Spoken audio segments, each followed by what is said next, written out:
Boa tarde, estamos aqui novamente no Estúdio Connection Pro, aqui em São Domingos de Rana, Lisboa, Portugal. Venham conhecer, temos aqui um ambiente sensacional, ainda mais trabalhando com o Jorge, com a Miriam, pessoas maravilhosas e com o ambiente e um preço super legal também. Convido todos a participarem e a gente está aqui de novo com Veritas Libera. E hoje a gente trouxe de novo no nosso podcast uma pessoa que ainda não tínhamos feito um podcast com ela, que veio direto dos Estados Unidos, a nossa amiga Fátima Helsz. Tudo bem, Fátima? Não sei se eu pronunciei o sobrenome certo. Não, mas a culpa não é sua. Até o sobrenome, por ser meu, às vezes eu tenho dificuldade.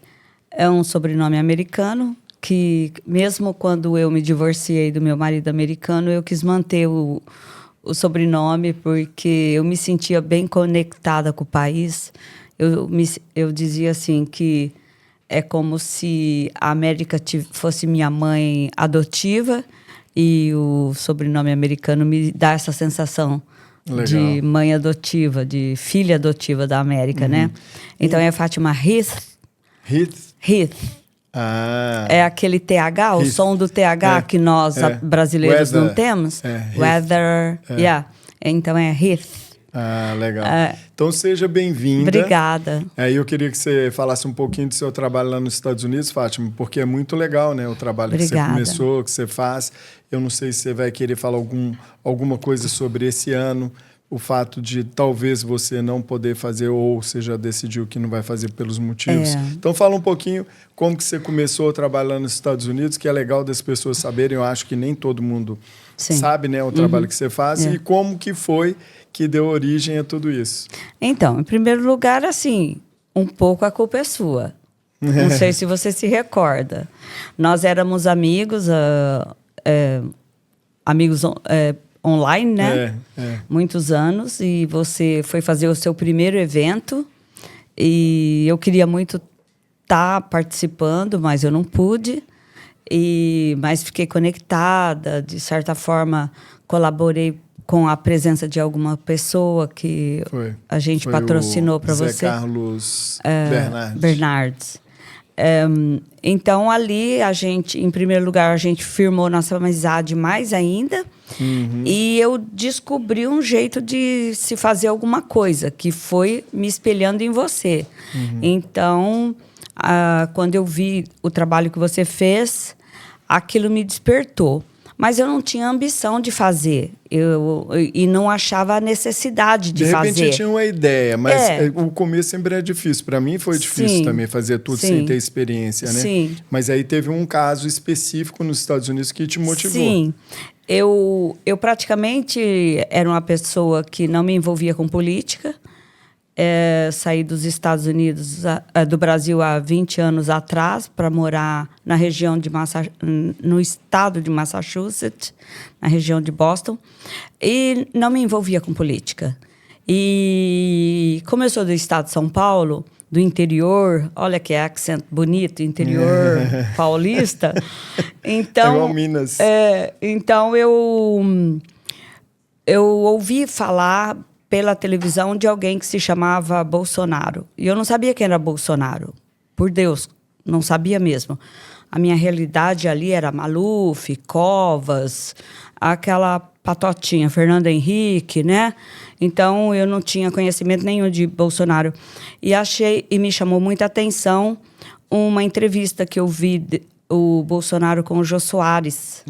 E aquilo eu falei, putz, esse cara falo o que eu gosto de ouvir, o que eu acredito, o que eu diria para alguém, se eu tiver... E aquilo, eu comecei a tentar entender quem era aquele homem, procurei na internet quem é aquele cara, e aí eu fui conhecendo o Bolsonaro. Ele estava em pleno campanha, acho que era 2017.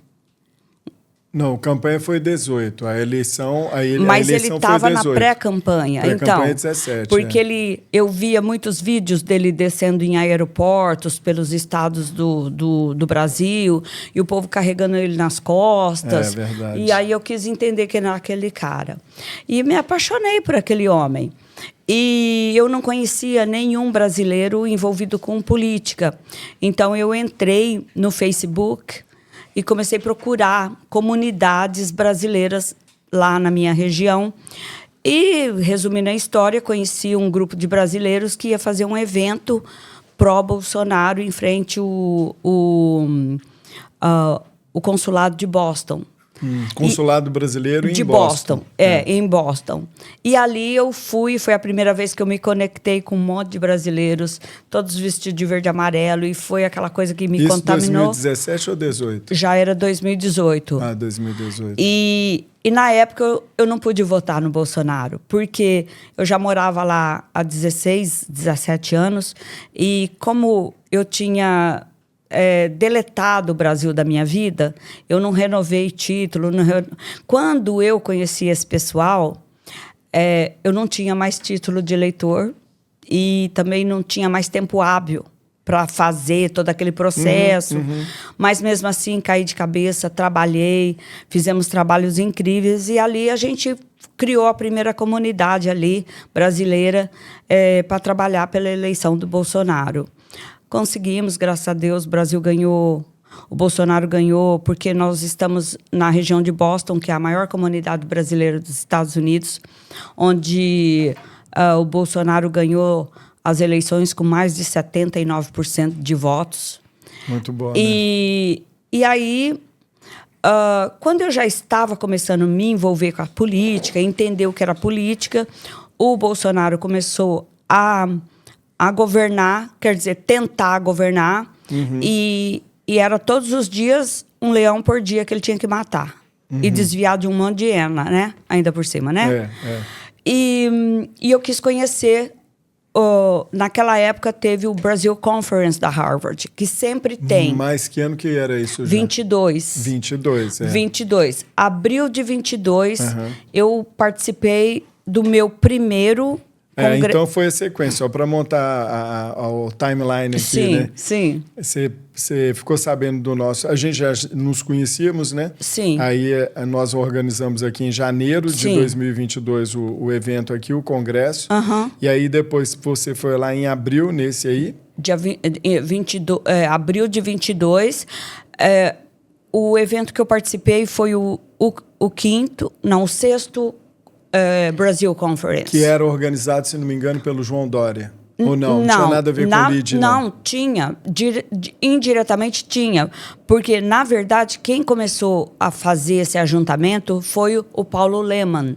Porque a Fundação Lemann, ela é patrocinadora do Brazil Conference. Só que lá atrás, há 6, 7 anos atrás, quando começou, ainda era uma coisa mais discreta, não era tão descaradamente de esquerda ou talvez que a gente não soubesse, né? Não, mas na época, né? Eu me recordo do ministro, o que foi ministro da Economia, o Paulo Guedes. Eu me lembro que eu assisti pela televisão alguns recortes do Brazil Conference. Eu vi muita gente da direita que ia lá palestrar, eram convidados.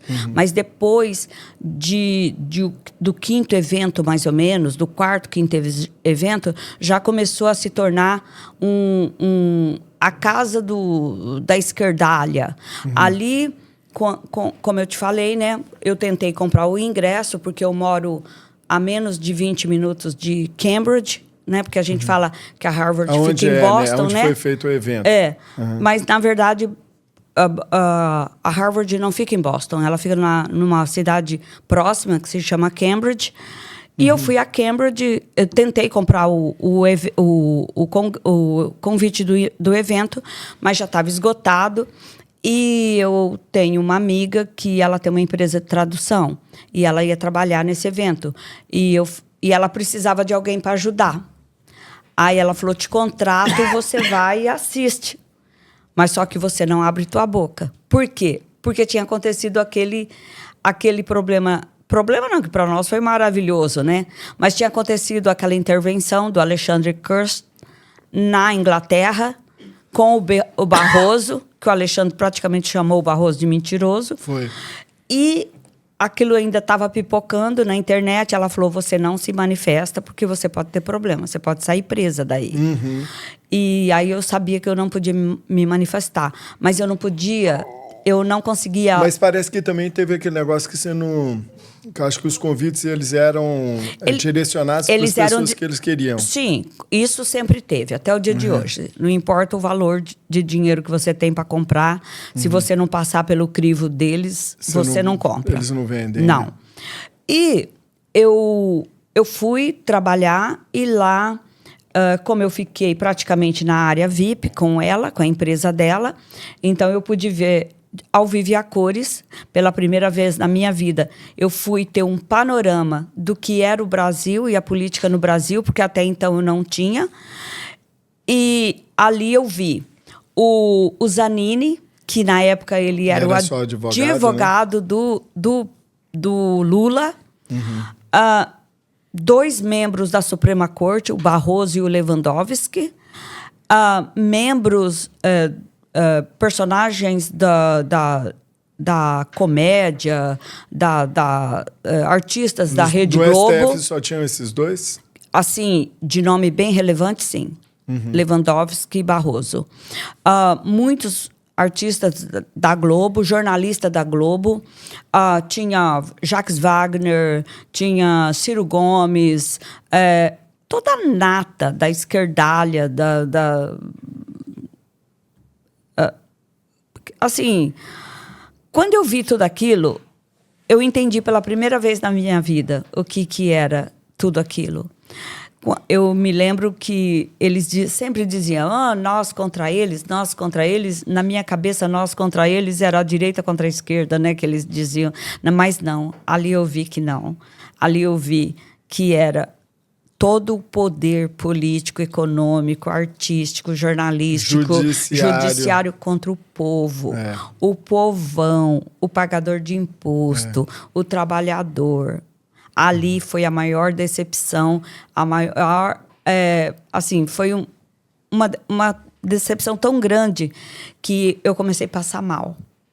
Eu pedi para ir embora e no caminho eu estava com muita dor de cabeça, por causa que eu ouvia discursos assim terríveis, que eu nunca podia imaginar.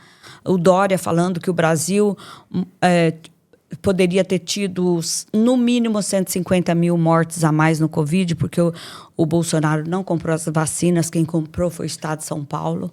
Falando uma mentira e eu sabia que aquilo era mentira. E aqueles estudantes, tanto da Harvard... Falar nisso, o Calça Tolada sumiu, né? Ele não apareceu mais depois que ele saiu do governo de São Paulo, né? Pelo menos apareceu. Assim, só nos eventos ele apareceu dele, né? em Nova York, quando a gente foi recepcionar eles lá. Sim, mas o evento, né? No evento. Agora, aparecer publicamente... ele tá muito bem. Ele tá muito bem, né? Ele vendeu a alma... e tudo para a China, então ele está muito bem financeiramente, ele está nadando de braçada, né? Então, e eu saí ali muito decepcionada e eu liguei para um grande amigo meu, falei, Zé Carlos, eu tô assim, horrorizada com tudo que eu ouvi. Ouvi assim a Simone Tebet dizer assim, olha, o Brasil tem um presidente que não ama seu povo, não ama seu país. O Brasil tem milhares e centenas de milhares de famílias dormindo ao relento. E ela fazia assim, parecia que você conseguia visualizar as famílias dormindo ao relento no Brasil, sabe? Uns absurdos. E estudantes da Harvard, estudante da MIT, das 2 maiores... Universidades americanas, assistindo aquela aberração. Mas já está tomada também pelo Jorge Soros, né? Já está tudo ideologizado. Inclusive, né? Quem financia o Brasil Conference é a Fundação Lehman, Rothschild, Americanas e mais 1 ou 2 bancos que eu vi lá. Esse ano teve? Teve. E gozado assim, que a verdade, ela consegue... Por isso que o nosso trabalho, mesmo capenga, sofrido, pequenininho, é importante. Até então, até o ano retrasado, o Brasil Conference era um verdadeiro evento. Esse ano foi um fiasco. E se você entrar na página deles do Instagram, você vai ver pessoas... assim, falando verdades para eles que até então, antigamente, a gente não ouvia. Quando esse ano veio, assim, vários esquerdistas, a ministra da Cultura, do Lula, que a gente sabe que ela jorra dinheiro público para a Lei Rouanet, só para futilidades, enquanto o povo está perecendo.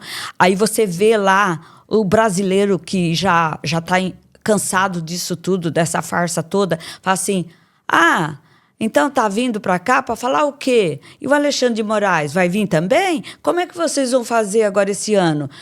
O Trump está proibindo a entrada deles. Como é que vai ser? Então você sente assim que o Brasil Conferência passou a ser até chacota agora. Mas aí me explica, não? Aí você saiu de lá saí. em 2022, foi com dor de cabeça para casa. Sim. Aí no meio do caminho em casa você... Liguei pro Zé Carlos no meio do caminho. E aí eu falei, Zé Carlos... Ligou para um amigo, né? Eu falei, a gente tem que fazer alguma coisa. Falei para ele, nós temos que fazer alguma coisa, não dá para deixar essas pessoas virem para fora do Brasil, com dinheiro público, falar mal do Brasil e falar mentira do Brasil. Porque você pode até falar mal, mas que fale verdades, né? E aí ele falou, o que você quer fazer? Eu falei, não sei, nós temos que fazer alguma coisa. Nós temos que fazer, olha só, eu costumo dizer que eu tive a síndrome do Chihuahua, que é aquele cachorrinho pequenininho, enjoado, chato, que late, ardido.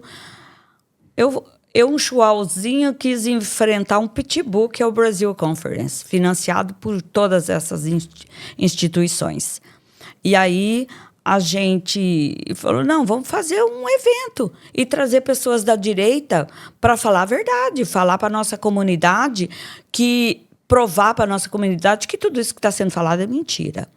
E nós, em menos de 60 dias, nós criamos a nossa organização, que inclusive é essa daqui, eu trouxe até uma caneca para dar de presente para o nosso amigo, é o CCB USA, que é Congresso Conservador Brasil Estados Unidos. Nós criamos o evento, convidamos para participar do primeiro Congresso Conservador Brasileiro dos Estados Unidos, Cristina Grêmio, que jornalista, eu né? digo que ela foi nossa madrinha, porque através dela ela conseguiu conectar Gustavo Gaia. Convidamos a doutora Tameia Danelon, o doutor Geraldo Barral, que é o presidente fundador da OACB. Assim, nós levamos pessoas incríveis, doutor Jacir Leal, Eliel Rosas, pessoas incríveis para falar só a verdade. A doutora Tameia falou sobre a Lava Jato, que ela foi a procuradora da Lava Jato na época, e o doutor Barral falou sobre todo esse problema com a jurisdição.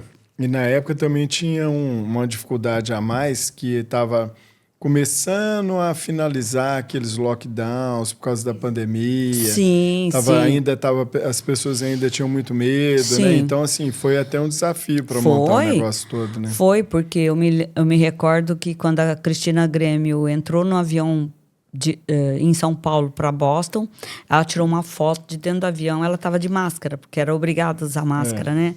Então, assim, tudo isso foi muito significativo. Desafiador também, né? E muito significativo, porque homens e mulheres... assim, quando nós convidamos essas personalidades, elas não tinham ideia quem éramos cada um de nós.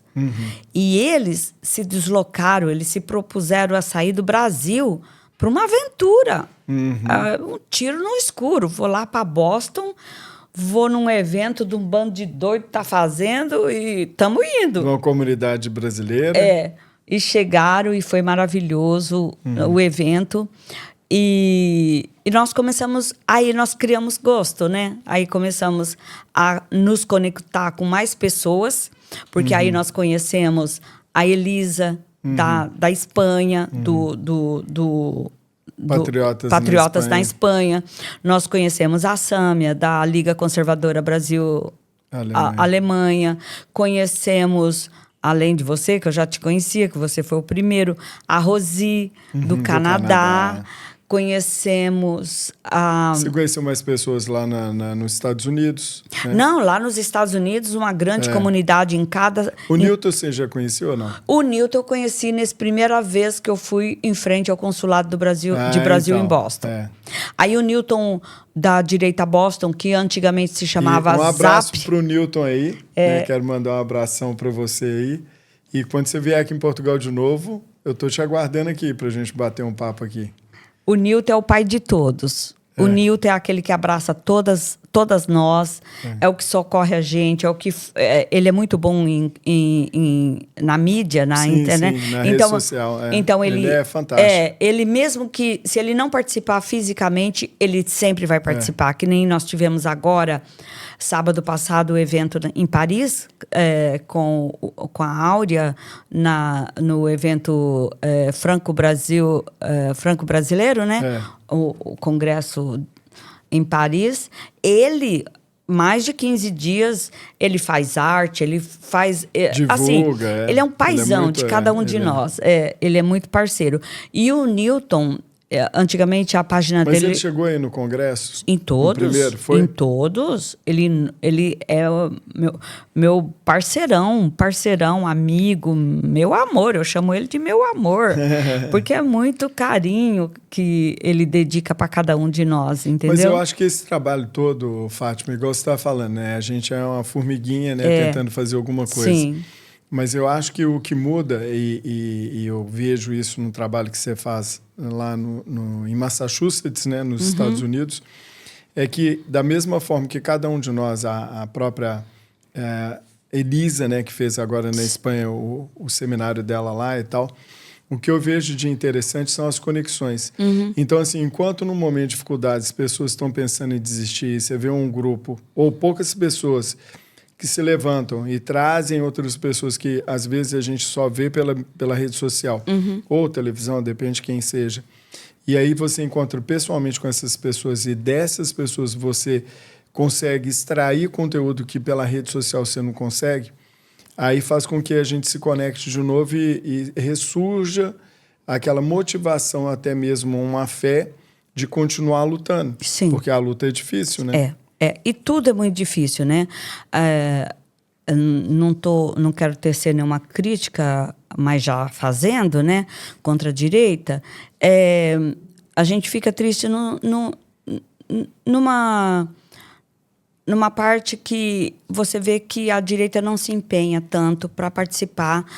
Você sabe quanto que é difícil, você já fez vários eventos, eu fiz 3, a Áurea começou agora, fez o primeiro, a Sâmia fez um incrível que a gente foi para Berlim, fomos recebidos pela Beatrix von Stroff lá em Berlim, no parlamento. Então, tem... A Sônia, da Itália, fez um incrível também. Mas tudo isso traz muito trabalho, muito custo, muito desgaste, muita energia, muito tempo. E quando a gente prepara tudo, a gente não vê a resposta dos nossos como deveria. Às vezes a gente vê um show ou sertanejo, ou sei lá o quê, ou qualquer... Desses MC da vida aí que enche, né? E aquilo lota. Nada contra. Eu acho que a pessoa tem que se divertir mesmo, tem que fazer. Mas o que eu quero dizer, assim, a nossa luta é para tentar salvar nosso país, que está caindo, assim, muito rapidamente... Num comunismo, numa ditadura. Da Venezuela, né? E a gente está tentando, a gente está ali capenga, correndo. E o brasileiro de bem, o de direita, ele terceiriza esse trabalho. Ele terceiriza. Mas uma coisa que é interessante, depois eu queria entrar em outro tópico, que aí é bom que você está falando para as pessoas te conhecerem e tal. Aí depois você fez mais 2 eventos, né? Sim, sim. E esse ano você não vai fazer por causa de eu não digo um problema, mas uma situação. Uma situação que é ao mesmo tempo. E aí, isso aí que eu queria te perguntar. Sim. Então, é importante a gente fazer o que a gente tem que fazer, mas, ao mesmo tempo, a gente tem que ter consciência das responsabilidades e deveres. E proteger uns aos outros, né? Você tem aonde você está, o país que a gente tiver, a gente tem tanto os deveres, como a gente também tem as nossas obrigações. Sim, Então, por exemplo, eu não posso ir para um país e só achar que eu vou chegar lá e usufruir de tudo que o país me oferece Sim. e não vão cumprir nem as regras, nem as leis desse país, É. como acontece aqui em Portugal. Estou falando isso porque aqui tem acontecido isso muito. Inclusive, eu estava lendo uma matéria hoje de manhã que parece que foi aprovado lá na Assembleia da República uma mudança na regra de entrada de imigrantes aqui. E, inclusive, vai prejudicar um pouco, segundo a matéria, que é de um cara de viés bem canhoteira, que estava falando que vai prejudicar muitos brasileiros. Ou seja, o que ele já está fazendo? Jogando o brasileiro contra o partido que mais Contra defende o Portugal. controle, fazer o controle dessa imigração descontrolada, que é o partido do Chega. Então, por exemplo, uma coisa não tem nada a ver com a outra. Eu estou preservando as regras e as leis do meu país. É a mesma coisa, você vai convidar uma pessoa para sua casa que você não conhece, sem você fazer um checklist dele, já roubou, já matou, já fez isso, já fez aquilo. Não, a pessoa é boa, conheço e tal, tem uma procedência. Sim. Ah, então vou convidar para ir na minha casa. Mesma coisa é o país. Sim. Senão vira aquela bagunça como está acontecendo no Brasil. E isso foi feito aqui pelo Chega. Sim. E está indo muito bem. E ontem eles aprovaram a lei. Não li ainda tudo, eu quero ler a lei, eu só li a reportagem, para depois falar como foi.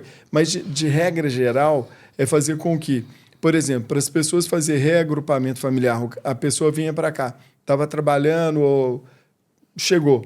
Aí ela fazia um pedido de reagrupamento familiar, trazia a família inteira para cá.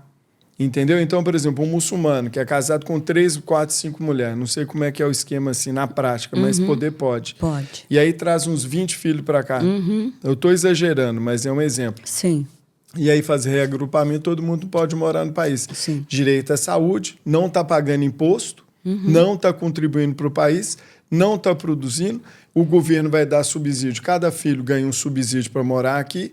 Ou seja, o português que trabalhou a vida inteira, ou nós que viemos para cá de forma regular, né? No meu caso específico, eu sou cidadão português. Sim. Por causa que meu pai e meu avô são portugueses. Mas estou trabalhando, estou contribuindo com o país através do meu imposto.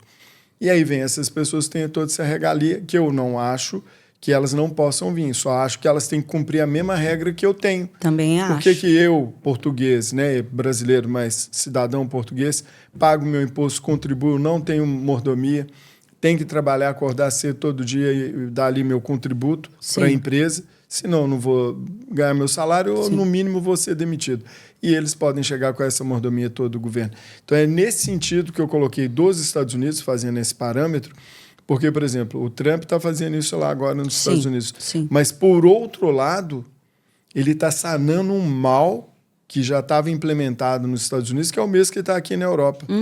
E aí você que mora nos Estados Unidos já há tantos anos, é patriota, é imigrante e tem amigos imigrantes. Eu queria saber sua opinião sobre a administração Trump e principalmente essa questão aí que está, né, hoje assim, bem aquecida, né? Então, a cada dia que passa, a gente consegue aprender muito mais do que realmente nós somos. Até então, eu achava que eu era uma pessoa de direita. Hoje, eu sei que eu sou uma conservadora. Eu já consigo identificar a diferença entre ser de direita e ser conservador.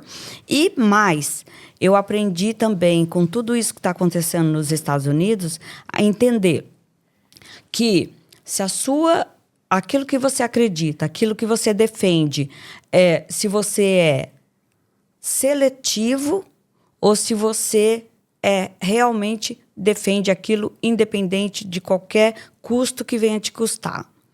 Como que eu te digo isso?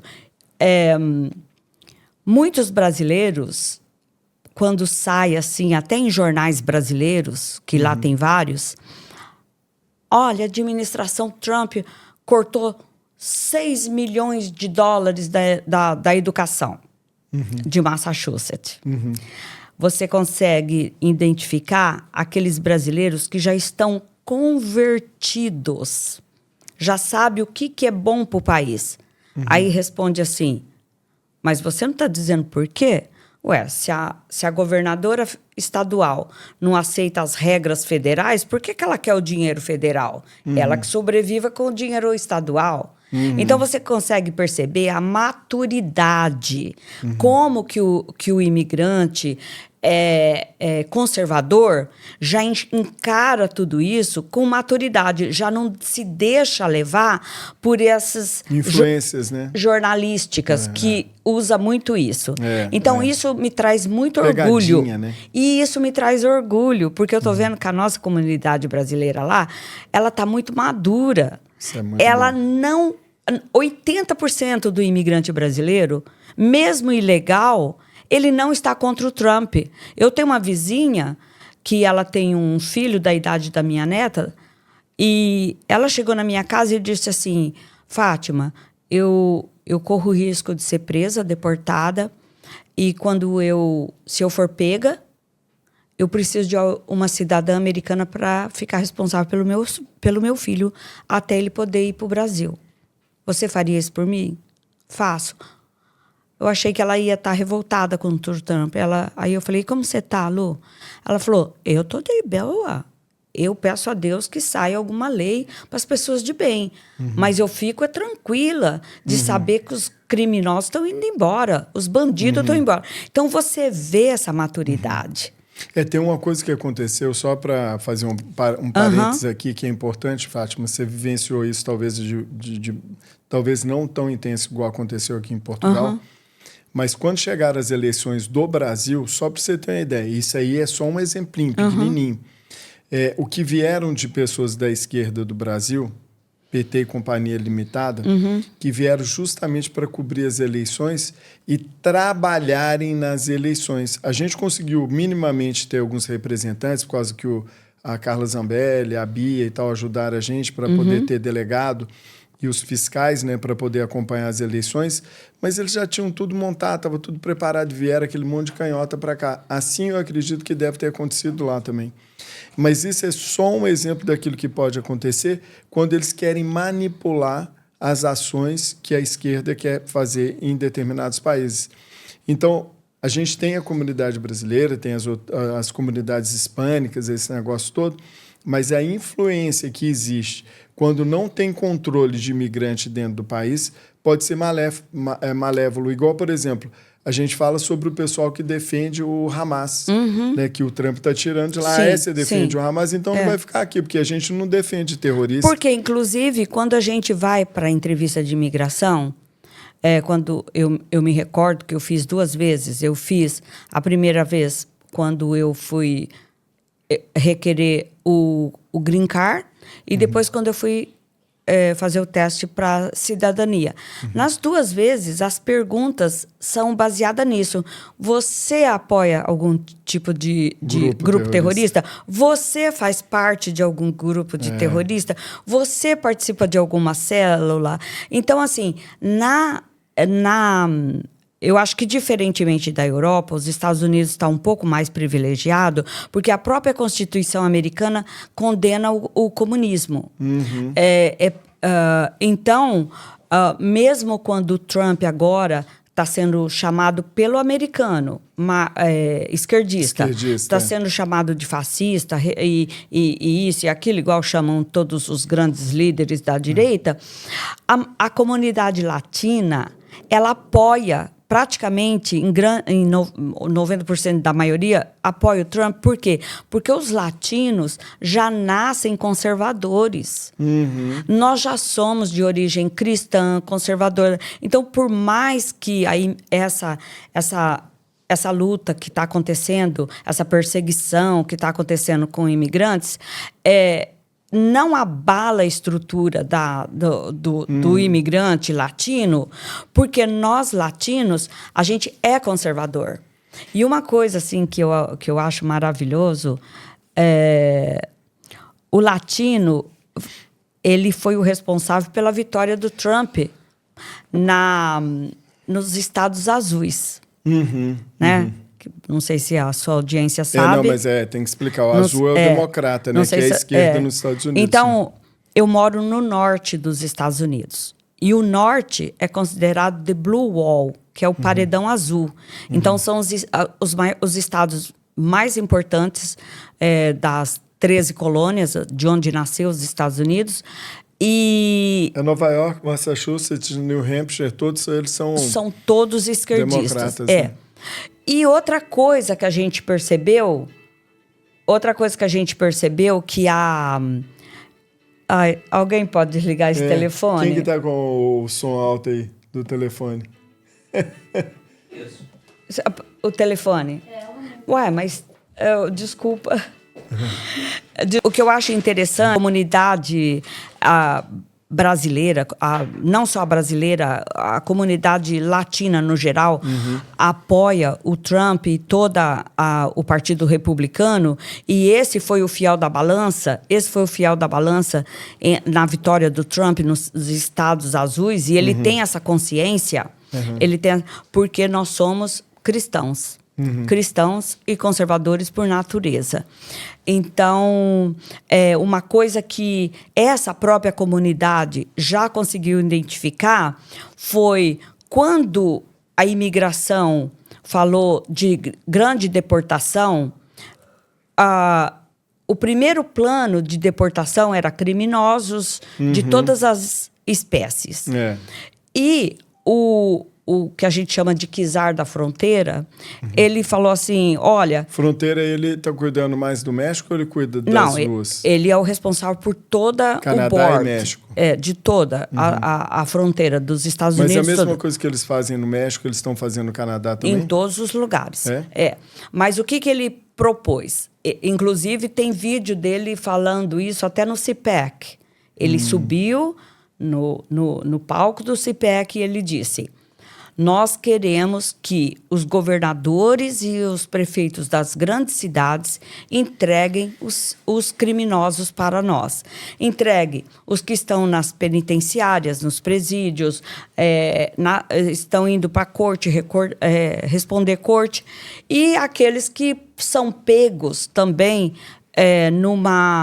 numa diligência da polícia e é pego cometendo crime, entrega para nós.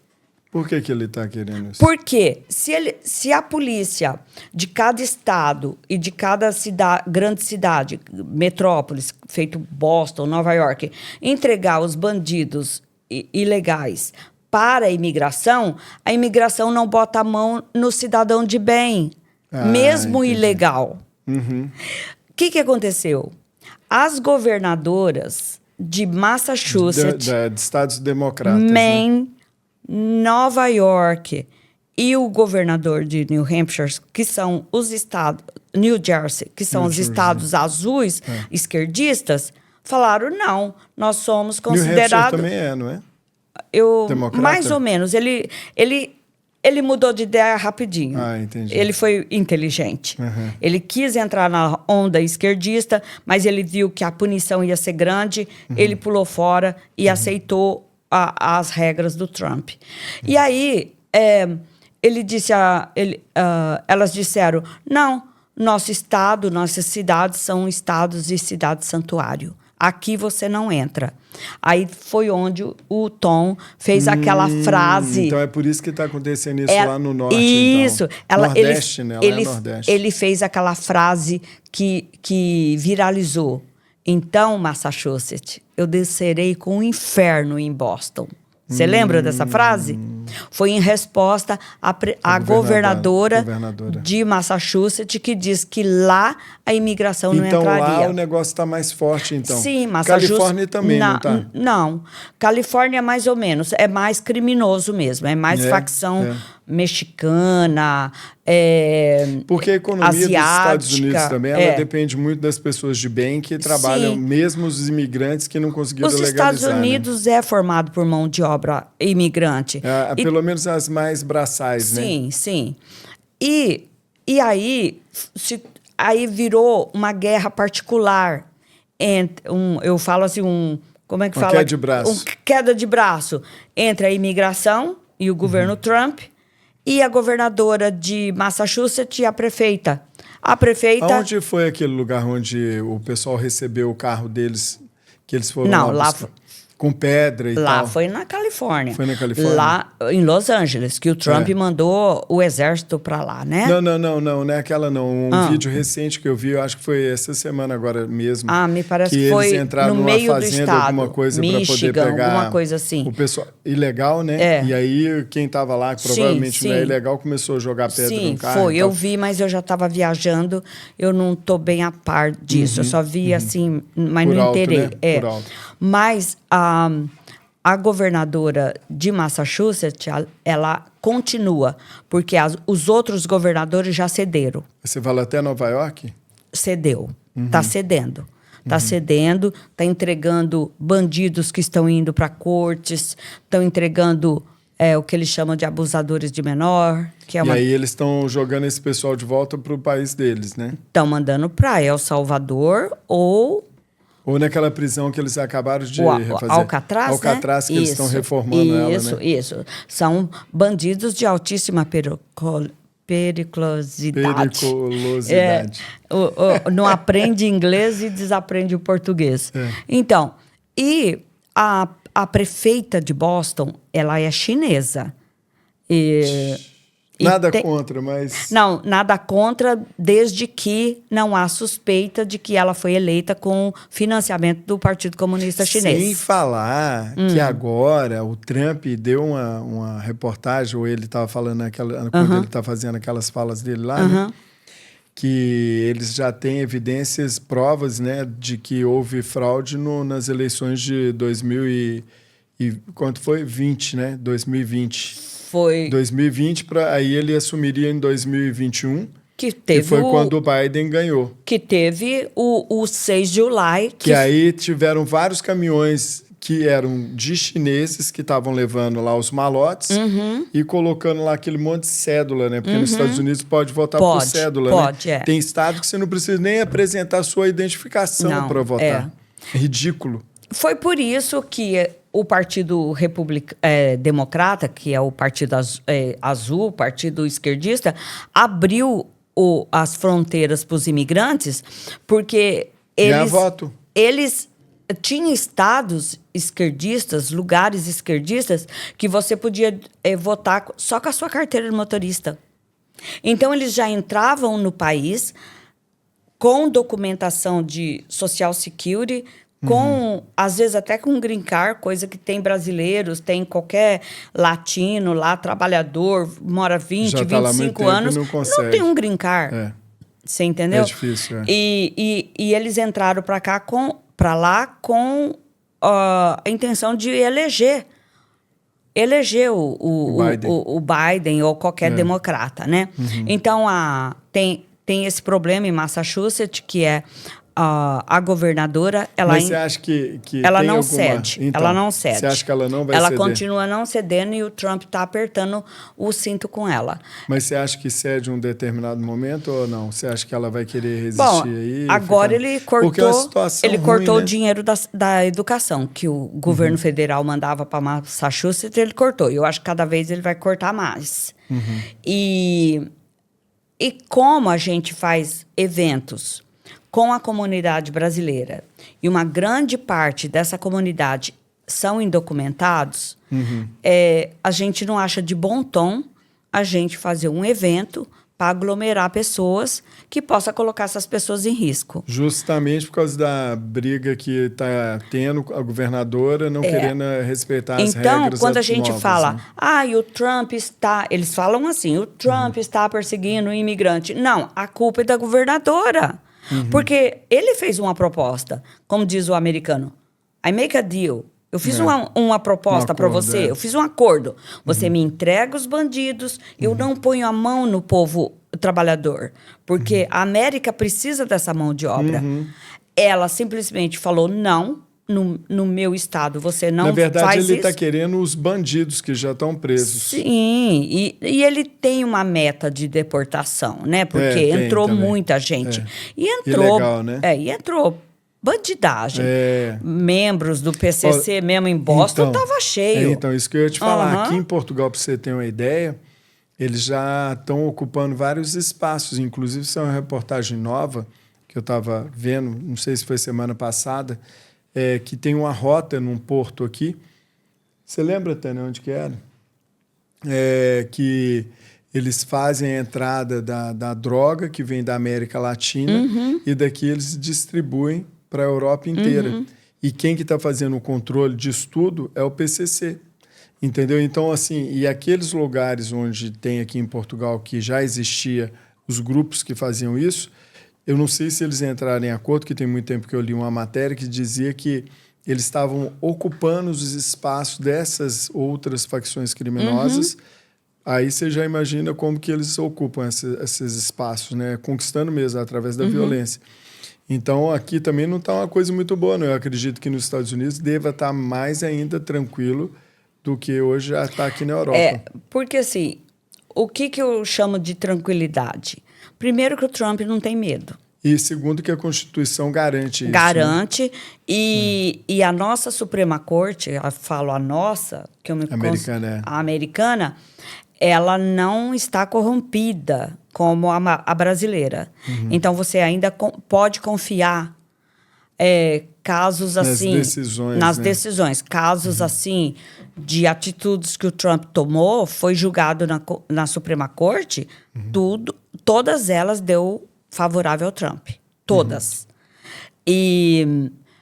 Que foi aquela, por exemplo, que eles queriam fechar a USAID, né? Sim, e aí veio lá o do Estado, que a juiz, ou o juiz que interditou, que cancelou... E também muitos membros da facção Trem do Uruguai, Araguaia, que foi para El Salvador, muitos juízes queriam trazer de volta. Impedir que eles Mas a Suprema Corte americana falou não, acabou. O presidente tem toda a autonomia para fazer Então, assim, tem várias atitudes que o Trump tomou que foi julgado pela Suprema Corte. E até o dia de hoje ele ganhou todas. Mas me fala uma coisa, Fátima, porque assim, você mora lá, óbvio, né? A gente já falou isso.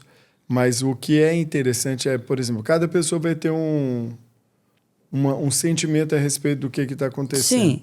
O Trump está há muito pouco tempo agora na administração, fizeram 6 meses, né? Mas ele ainda teve aquele período onde ele tem que ter aprovação do diretor do FBI, diretor disso, daquilo, aquilo outro, pelo Congresso, para depois eles assumirem e começar efetivamente a trabalhar. Então, eu não considero que ele está há 6 meses na administração, né? Administrando mesmo, na minha cabeça, é mais ou menos uns 4. E ele já fez muita coisa. Você que mora lá e conhece muita gente, tanto americano, brasileiro e tal, qual que é a sua perspectiva, qual é a sua visão do futuro dos Estados Unidos nos próximos anos agora, pelo menos na administração Trump? Como que você espera que os Estados Unidos vai reagir? Não. E depois eu quero que você me fale um pouquinho, a gente vai falar sobre isso, sobre essa relação que o Trump está tendo com o Bolsonaro no Brasil. Mas primeiro eu quero saber o que você pensa, o que vai dar daqui para frente com a administração dele. Assim, eu sou uma curiosa, né? Eu não sou uma jornalista, eu não sou uma especialista em nada.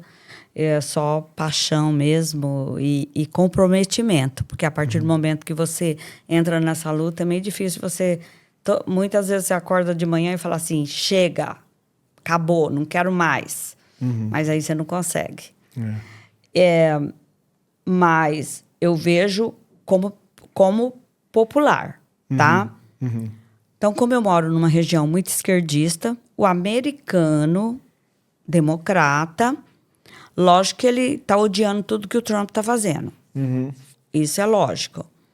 Agora, o imigrante, mesmo alguns... por motivação de ter alguém da família que foi deportado, ou ele corre o risco de ser... É lógico, ele está inseguro, ele está com medo, ele acha que o Trump está exagerando, porque o Trump também prometeu só pegar bandido e está indo gente de todo tipo. Mas é que nem muitas vezes eu falo, é que nem um pescador que vai jogar a rede, vem todo tipo de peixe, infelizmente. Mas, enfim. Mas o que salva... os Estados Unidos, eu digo como popular, meu olhar de imigrante que estou morando ali há quase 20 anos. a personalidade, o caráter do imigrante latino faz muita diferença. Por isso que eu sigo o presidente do Chega, André Ventura. o André Ventura, e ele falou uma coisa que eu concordo 1000% com ele. Quando ele disse assim, quando eu falo de imigração, eu não falo de imigração que eu sou contra a imigração de todo mundo. Ele falou, por exemplo, pessoas que têm o mesmo segmento religioso, acredita nas mesmas coisas que nós, é uma imigração menos perigosa. A minha preocupação são a imigração de pessoas que são totalmente contrárias a nós. E isso acontece nos Estados Unidos, em qualquer lugar. Por exemplo, você vai num país muçulmano, você tem que se adequar às leis muçulmanas. Sim, é lógico. Só que eles chegam no seu país... Eles querem mandar. Eles querem mandar. Eles querem... E como a gente é muito condizente, bonzinhos, e a gente é cristão, que Cristo ensinou a gente a amar nossos inimigos, cuidar, e todo mundo é irmão. Então, a gente vai aceitando, a gente está criando um monstro. E isso está acontecendo nos Estados Unidos. Mas tem uma frase que é muito interessante, que fala que o preço da liberdade é a eterna vigilância. O problema não é a gente deixar de ser bom, é a gente deixar de vigiar, que é o que aconteceu no Ocidente inteiro. Né? Mas você acha que o governo do Trump, porque a economia estava um caos, as escolas estavam com aquele negócio de ideologia de gênero, ele acabou com essa pouca vergonha. O Trump, ele... Você acha que o governo dele vai melhorar a economia toda porque ele está acabando com aquele negócio de ter tudo lá de fora, offshore, e está trazendo tudo para dentro do país para produzir dentro? Foi uma promessa que ele fez. Olha, a economia já está melhorando? Você percebe isso? Não. Ainda não. Não é nada. Mas ele falou que o preço do ovo abaixou, o preço de muitas coisas, pelo menos da alimentação. Mas o que acontece? Eu acredito assim que quando tem um terremoto, você demora mais tempo limpando o estrago do que você reconstruindo a cidade. Então, eu acho que o Trump está nessa fase de limpar o estrago. Então, cara, vai doer. E é isso que eu falo que nós estamos amadurecendo. Hoje a gente sabe que raspar, limpar aquela machucadura vai doer, mas é necessário. Então, eu vejo que muita gente entende que o que o Trump está fazendo, que mesmo que está doendo, é necessário, sabe? E o que eu admiro o Trump, apesar de tudo, ele é 100% transparente. Ele prometeu, tudo que ele prometeu na campanha, ele está sendo fiel. E ele prometeu trazer as indústrias de volta para os Estados Unidos. Isso. Que foi o Obama que mandou para a China e para outros lugares. Foi. Olha, querendo acabar com a nós economia temos estados americana ali no centro dos Estados Unidos que está em total abandono, miséria, pobreza. Eu vi um documentário, uma cidade enorme que tinha produção de veículo, não lembro mais qual cidade nem qual era a fábrica, que a partir do momento que tiraram as fábricas dos Estados Unidos para produzir na China e que ia baixar o custo de tudo, né? Como a mão de obra lá na China, a gente bem sabe que é escravo, como aconteceu até na BYD lá na Bahia, né? Que eles estavam trazendo chinês escondido, né? E escravizando lá para trabalhar lá na empresa. Isso aí é óbvio que vai acontecer na China, não tem dúvida. E com isso o americano também perdeu muita vaga de emprego e até mesmo os produtos ficam meio que travados, né? Numa dependência transcontinental, porque aí você depende de logística para levar tudo, aquele negócio depende de outro país. Né? Embora a tecnologia que também é desenvolvida nos Estados Unidos acaba sendo clonada, né? Na China, que a gente sabe que eles não têm essa índole muito boa, né? O PCC, Partido Comunista Chinês, né? Que já está lá há muitas décadas e manda e desmanda e só faz do jeito que quer. Então, eu acho que, na minha opinião, acho que o Trump está indo num caminho muito bom. Agora, o outro assunto que eu queria falar com você, antes da gente já terminando, porque a gente está indo para o finalmente, é que você falasse rapidamente do que você acha dessas tarifas que o Trump... da tarifa que o Trump impôs, né, que entra agora dia 1º de agosto, 50% sobre todos os produtos do Brasil, E também levar em consideração que ele está fazendo um bom acordo com Sim. O Milei, né, na Argentina, e pelo menos de todos os produtos que são exportados e até a negociação comercial que é feita com os Estados Unidos, 80% ele vai ter tarifa zero, tanto dos produtos da Argentina para os Estados Unidos e vice-versa. Como que você está enxergando essa atitude do Trump e as outras coisinhas mais que você quiser mencionar? Então, eu só queria, antes de entrar nesse assunto aí, eu só queria falar para você, não só para toda a Europa, Estados Unidos, Brasil, ficar de olho no novo prefeito de Nova York, pelo Partido Democrata. Mas é para o ano que vem, né? Sim. Uhum. Que ele já ganhou as primárias, ele é um muçulmano, antissemita, radical, comunista, e antes mesmo de ser eleito, ele já está convocando a guerra muçulmana para implantar a Sharia nos Estados Unidos. Então, assim, sabe aquela fala que diz que o grilo, por causa de raiva da barata, elegeu o Baigon, Uhum. e morreram todos? Os democratas, que Nova York é um estado e uma cidade de grande maioria democrata. Uhum. Os democratas de raivinha. Mas tem que lembrar para o pessoal que ainda não associa muito, porque pode ser brasileiro aqui em Portugal e no Sim. Brasil, democratas são os esquerdas. São os esquerdistas. É. Os democratas de raivinha de Trump e do Partido Republicano, e automaticamente está destruindo, entregando seu país na mão de seus inimigos por ideologia. E o que você acha do comentário que o Trump fez a respeito do Bolsonaro? Aliás, ele fez então, 3 comentários, sim. E publicou 2 cartas, se não me engano. O Trump sempre foi muito apaixonado por todos que pensam igual a ele. Então, ele conheceu o Bolsonaro, ele conheceu primeiro o Eduardo. Posso fazer um parênteses? Assim, na minha opinião, não é que pensam igual a ele, mas são pessoas honestas e justas, sim, né? Sim, Ele foi um elogio que ele fez, inclusive, ao Bolsonaro. Você pode ver que ele tem admiração pelo Milei, ele tem admiração, ele rasga elogios. Milei, a Meloni, da Itália, o Bukele, aquele polonês que foi eleito. O nome dele eu esqueço. Eu esqueço também. Mas, e tem o da Hungria, o Vitor Orbán. O da Hungria. Então, e o Bolsonaro, lógico, como o Eduardo Bolsonaro é muito próximo do filho do Trump e indiretamente do Trump também, passou a conhecer o Bolsonaro, e o Bolsonaro é um homem íntegro, muito, muito apaixonado pelo país, muito uma pessoa assim que tem uma índole impecável na visão para um político. O Bolsonaro é quase um anjo, né? E isso faz a aproximação do Trump com essas pessoas.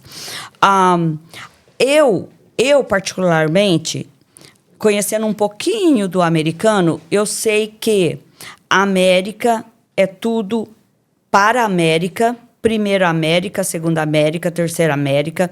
É tudo about money, é tudo sobre dinheiro. E é tudo, em primeiro lugar, o que é bom para o país deles. Então, quando as pessoas começaram a falar da taxação de 50%, que era culpa do Bolsonaro e do Eduardo, pela propaganda que o Eduardo está fazendo, eu discordo 100% pelo seguinte: faz 6 meses que o presidente Trump foi eleito com a proposta de fazer alguma coisa pelo Brasil. E até então ele não tinha feito.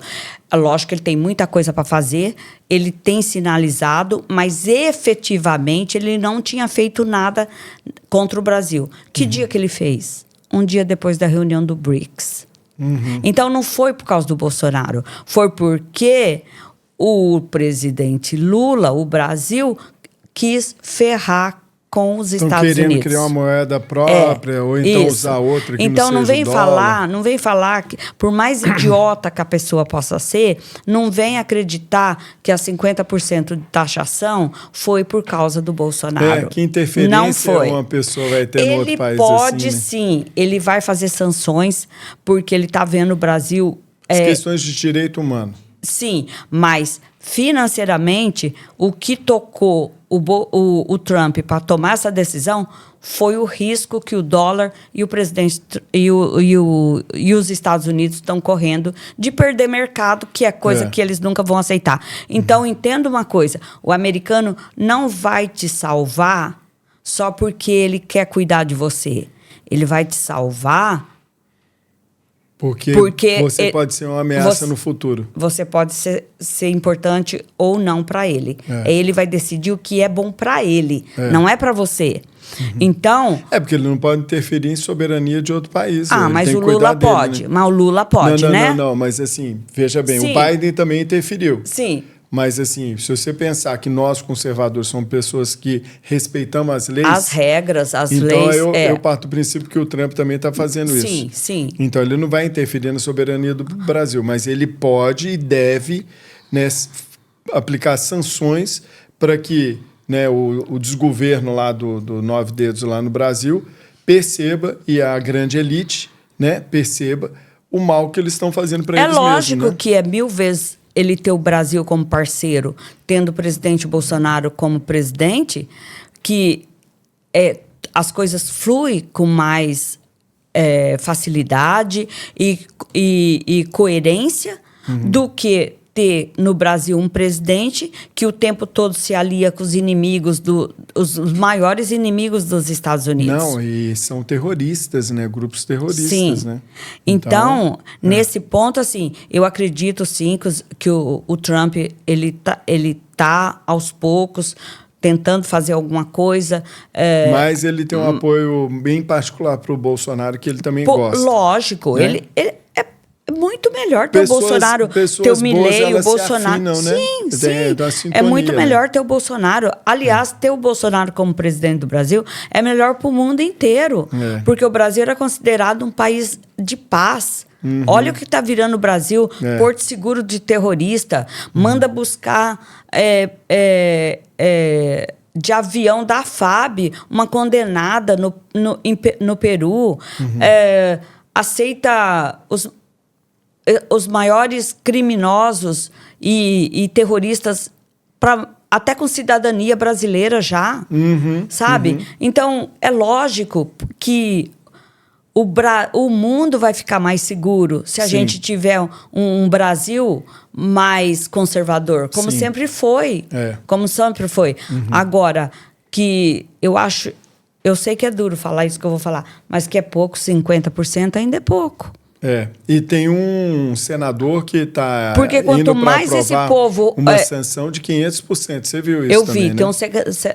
Mas por quê? Porque o Brasil tá cedendo energia, gasolina, petróleo. Né, óleo, petróleo, para a Rússia. Aí já vem a sanção da OTAN. Da OTAN. Que é aqui da União então, Europeia. aí vem falar que a culpa é do Bolsonaro. O Brasil está fazendo tudo errado. E vai culpar... O desgoverno, né, do ladrão. Está fazendo tudo errado. E aí quer colocar a culpa no outro, sabe? E eu sou a favor dessa taxação. Falar, o brasileiro vai sofrer. O brasileiro já está sofrendo faz tempo. Por que eu acho que, Deus que me perdoe que eu vou falar, vão me crucificar? Mas tem que ferrar mesmo com a economia do Brasil, porque vai sobrar menos dinheiro para eles roubarem. Na verdade, fazendo isso, aquele grupinho ali da Faria Lima... Eles não vão ter de onde roubar. Não, que apoiou o Nove Dedos, né? Sim. Eles já estão começando... Eles vão começar a sentir, entendeu? Lógico. Porque é lógico que eles estão pondo dinheiro lá para ganhar dinheiro. Óbvio que tem inflação, tem juros e tal, e eles especulam. Reclamaram... Agora, com sanção... É outra coisa, com tarifas altas é outra coisa. Mas já começam a perder dinheiro. Marcelo, isso é ótimo. Eu também acho ótimo. Como é que eles reclamam dos 50% do Trump, mas não reclamam do IOF? Você está entendendo? Exatamente. Então, assim, tipo assim, é igual aquela mãe que pega seu filho e espanca. Aí a vizinha vai falar assim, vou chamar a polícia, você está judiando seu filho, você está espancando, você pode até matar. O filho é meu. Então, o governo brasileiro está fazendo assim, ele espanca o povo brasileiro, ferra com a vida do brasileiro. Aí, quando alguém de fora vem falar assim, eu vou chamar a polícia, eu vou fazer isso. Direitos humanos. Eu vou chamar... o filho é meu, deixa que eu sei educar. Mas o filho está dizendo, não quero mais isso, então, está exagerado, né? Então, é um absurdo. Ô, Fátima, estamos chegando para o finalzinho, foi joia, muito bom o nosso bate-papo aqui. Queria que você fizesse suas considerações finais. Obrigada. Eu só tenho a agradecer, você sabe que você... Eu fui sua fã lá atrás, Zona. Não é mais não, ó. Não é minha fã mais não. Não, você não deixa eu terminar. Eu fui sua fã lá atrás, Zona. Aprendi com você, com a Tânia. Depois eu quis copiar o professor. Aí o professor me deu todo o apoio, graças a Deus. Me apresentou pessoas incríveis. Aí eu já tive a felicidade de vir conhecer o meu professor... já 2 vezes aqui em Lisboa, fico hospedado na casa dele, o hotel... como é que é? 5 estrelas. Hotel fala mal da não que a gente põe pra fora. É o hotel da Titânia. Café da manhã, 5 estrelas. Almoço, jantar. Nossa, é muito dengo. E... é muito bom conhecer todos vocês. Eu sou cada dia mais apaixonada por todos vocês. E agora conheceu o Jorge e a Miriam aqui no estúdio Connection Pro. Nossa, gente, olha, eu tô apaixonada por esse lugar. É incrível. Dá uma panorâmica aqui, gente. Que lugar Tem parece... que pôr a cheia, põe a cheia, a tela cheia. Os dois lindo. Aqui, a central. É muito lindo, o pessoal tem que vir aqui para conhecer, muito bom. Sim. E você tem que trazer mais gente... A Elisa, a gente vai trazer, a Áurea, os meninos todos, todos. Eu sou apaixonado pelos meus amigos de direita conservadora, o Newton, PH, meu parceirão também, são pessoas... O Ivan Kleber. Eu achei que eu ia conhecer... Né? Tem que trazer eu achei que eu ia conhecer o Ivan Kleber. Ivan, te amo, Ivan. Fala pra câmera. É verdade, olha só. Ivan, eu sou sua seguidora, sua fã. Tinha intenção de conhecê-lo agora no evento de Paris. Achei que ele vinha, mas aí teve um imprevisto, ele não pôde vir. Conheci a Jamile pessoalmente. Quer dizer, a Jamile eu conheci pela primeira vez no CIPEC. No CIPEC, Mas eu a vi agora, muito gracinha. Paris, muito bom. A Sônia. Toda essa gente linda da direita. Trazer todo mundo para cá. Essa gente linda da direita conservadora. Outubro talvez a gente tenha de novo um evento. Vamos ver. A gente está tentando fazer. E aí, quem sabe, a gente consegue reunir esse pessoal todo e você também vem. Você não vai fazer esse ano por causa daquele problema? Esse ano não. Esse ano o CCB não vai acontecer lá na região de Boston, mas o CCB já foi para Vai vir para cá. Já foi para Berlim. Vai fazer aqui junto com a gente. Já foi para a França, agora em Portugal. Podemos fazer aqui. E tem o pessoal do CCB Argentina, que está querendo fazer um evento. Se Deus me der força e condições, eu quero ir lá também, dar um beijo neles. Legal. Mas muito obrigado, Fátima. Eu quero mandar um beijo pro Dr. Júnior, doutora Taniele, do Gritos da Liberdade. E, olha isso daqui. Anistia já. Não deveríamos nem estar pedindo anistia. Um país livre, soberano, o seu povo tem direito de manifestar.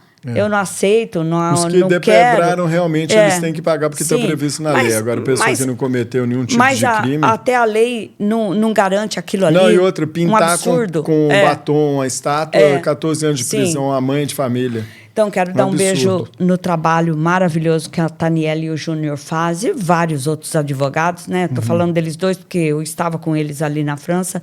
Mas anistia já, sempre. Nem deveríamos... estar lutando pela anistia, chamando pela anistia, porque eles não são criminosos. São pessoas que fizeram o que eu faria. Se estivesse no Brasil, eu seria... sem quebrar. Eu seria uma presa política. Eu seria, certamente. Porque eu também, quando eu não concordo, quando eu não aceito, eu falo. Liberdade de expressão, né, Fátima? Mas assim, então... Só tenho que te agradecer. Obrigada. Muito obrigado por estar aqui com a gente. Obrigada. E estar com a gente lá em casa também. Obrigada. E eu queria convidar todo mundo, então, a continuar seguindo a gente, né, no YouTube, no Instagram, compartilhando. E a gente em breve volta com mais um convidado para poder bater um papo aqui e deixar esse recado aí para vocês. Muito obrigado, então, e até a próxima.